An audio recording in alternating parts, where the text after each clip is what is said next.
Good morning, Lancers.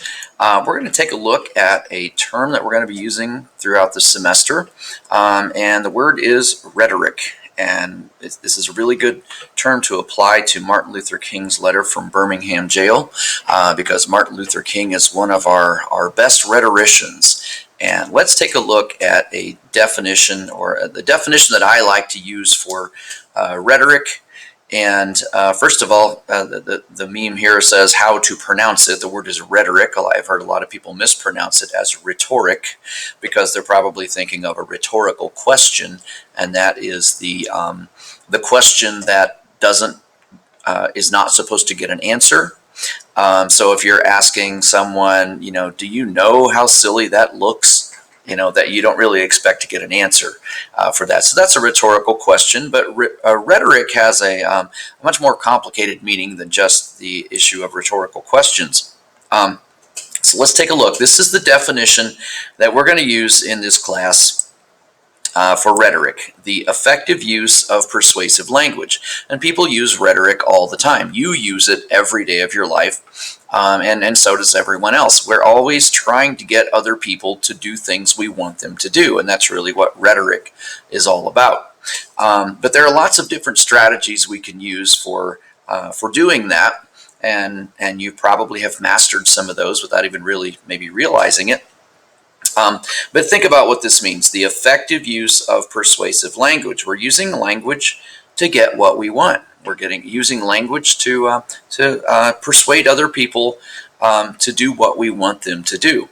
Whether it's in our best interest, whether it's in their best interest, language is a tremendous tool for getting what we want. So let's take a look at some of the three main components of rhetoric: ethos, pathos, and logos. You may have heard of these before.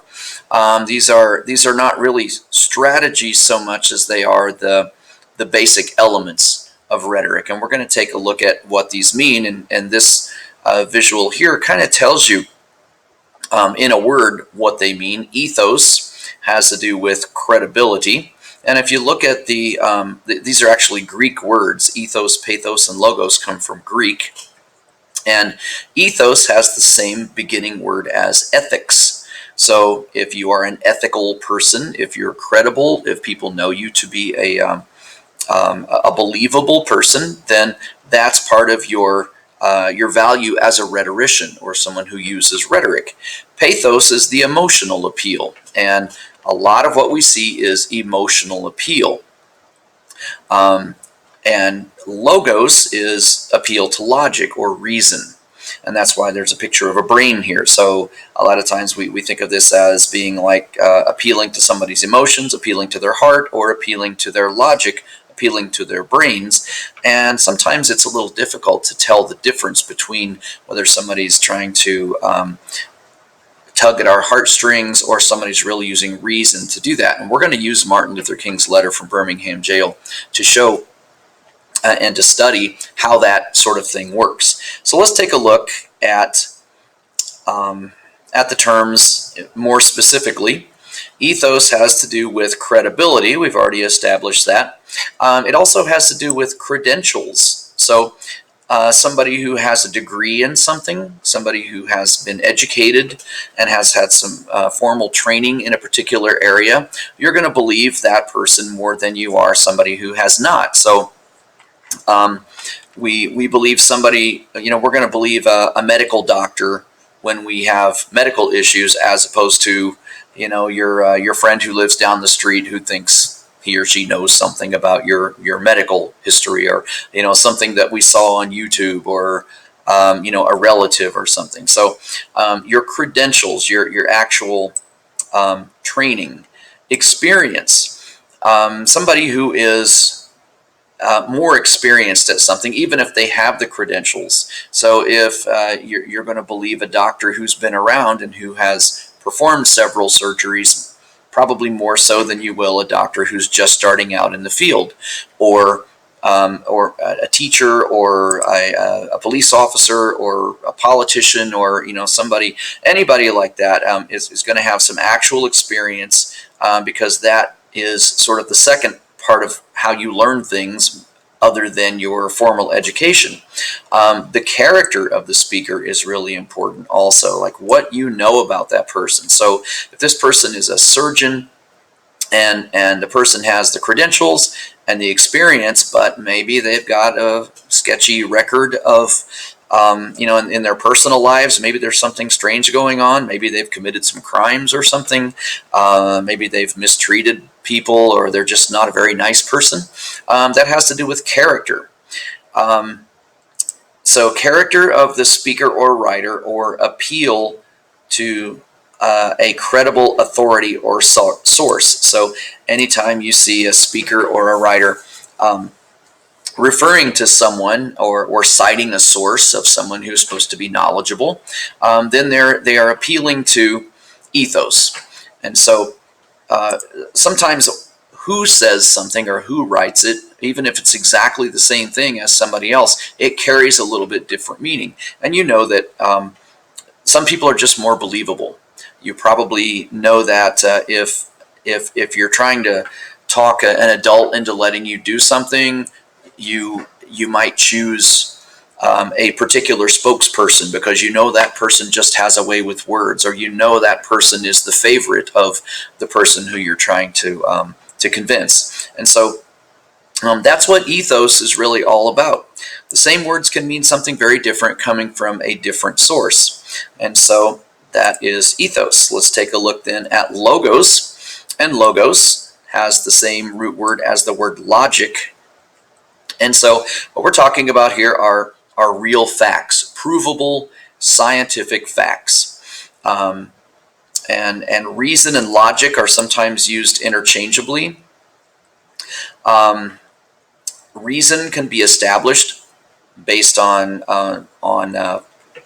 eyewitness accounts. It can be established based on a number of different sources. So they, ethos, logos, and pathos all work together. So depending on who's saying something and what they're saying, that all ties in together. Scientific proof. Right now we're dealing with the COVID situation, and there are lots of different ideas about what is factual, and there's a lot of strange things going on with social media. The scientists have not really pinpointed exactly what is going on with COVID, or what the best treatment is, and you might see a lot of crazy conspiracy kinds of things going on social media. Do those things have scientific proof? And sometimes people will claim to have scientific proof, but it's really not scientific. It might sound scientific, but it's really not. So learning to understand the credibility of sources is important, and learning how to tie those facts together with the credibility of those sources is important also. Proof by analogy, that kind of means using an extended metaphor or a situation that you might be familiar with to explain a new concept. To show relationships, that can be a use of logic, and Martin Luther King certainly does that. He brings up some stories that the author, or that the readers might be familiar with, to relate his ideas and to try to get his logic across. Another way to appeal to logic, logos, is to point out how illogical the opponent's argument is. That's called a counter argument. And so, if somebody else's argument is purely emotional, or the source that the person uses is kind of sketchy, then that is a logical argument as well. All right, let's move on then to pathos, and let's take a look at our Greek root word again, pathos. You may see this syllable, P-A-T-H, being used in other emotional types of words like sympathy or pathetic. Those are all emotional types of things. So this little root word here, root syllable, has to do with emotional appeals. And essentially, in a nutshell, emotional appeal is what pathos is. If somebody's telling a sad story, or a happy story, or a story that shows, little fuzzy bunnies or ducks or puppies or babies or something like that. That's going to tug at the heartstrings, and make people feel rather than think so much. An appeal to nostalgia. If you see something like you do in a lot of commercials, this is some pancake mix, and it makes pancakes just like grandma used to make, or this is how it was done back in the old days, or something like that. Something that might make you think of your childhood or from way back. That's an emotional appeal more so than it is a logical appeal. An appeal to patriotism, again, is an emotional kind of a thing. You should do this because it's good for your country. You should do it because of loyalty and that sort of thing. So an appeal to patriotism is an example of appeal to pathos. The need to nurture, that kind of goes back to what we were discussing before with, small things that need to be taken care of. We kind of have this natural desire to take care of poor, defenseless things, especially if they're really cute. So, I think my favorite example of that now is in the Geico commercial with the little Geico gecko. He's tiny and he's cute, and he's got the little Australian accent, and he's got the big eyes, and the cute little gestures and things like that. So we just want to hug him and squeeze him, and that may not be the best reason to choose Geico as your insurance company. But a lot of people are drawn in by that. They might make their decisions based on a cute commercial rather than on what the company is really all about, and whether it's going to be the best bargain financially and so forth. The need for belonging. We talked about this with Malcolm X and Hare. We all have the desire to belong to a group. We all want to feel validated. We all want to feel accepted. And so sometimes when people are trying to get us to do what they want us to do, they will appeal to our desire to belong, and to feel like a part of something. They'll use peer pressure sometimes to get us to do things. Again, commercials are probably the number one form of rhetoric that you're exposed to day after day after day. And a lot of commercials appeal to our need for belonging. They'll depict pictures of groups of people together and having fun and hanging out with each other and patting each other on the back and laughing together and just sort of functioning as a group. And we all like to do that. So that's an appeal for belonging. Again, not an appeal to reason, but an appeal to our emotional needs. The need to fulfill primal urges. Well, gosh, that sounds kind of complicated, but primal urges are just things that that every human being feels. An example might be hunger. So, of course, advertising for restaurants and things like that, they're going to appeal to your sense of hunger. We all have to eat. Those are kind of our survival mechanisms. We have to eat, we have to sleep. So when you see commercials, showing people who are tired, they're sleep deprived, and if you buy this product, well, then you're going to be rested, you're going to be full of energy.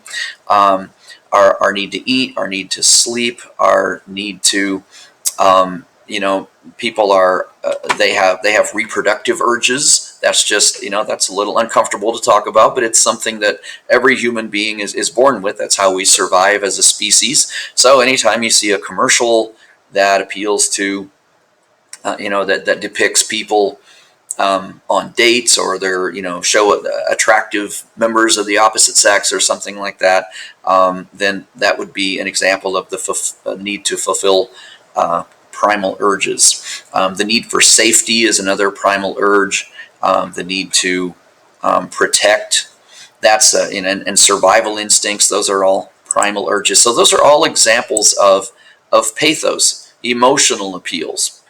And so our main goal with this whole situation is to sort of understand the difference between how we make our decisions. Are we being persuaded because of logic? And that really should be the main reason why we're persuaded to do something, because we have done all the research and we know we've compared and contrasted different ways of doing things, and we've decided, using our sense of logic and reason, that one solution is the best solution, rather than just looking at something and thinking about the way it makes us feel. We should also consider back to ethos, the credibility of the speaker.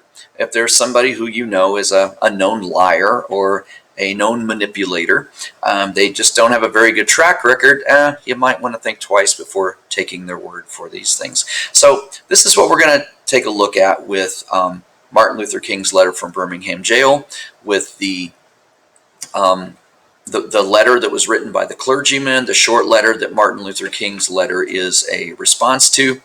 And we're going to carry that throughout the semester. There are a lot of different things we're going to do that sort of builds on this foundation. So make sure you know the meanings of all three of these terms: ethos, pathos, and logos. And that is our lesson for today. Thanks for listening. Bye-bye.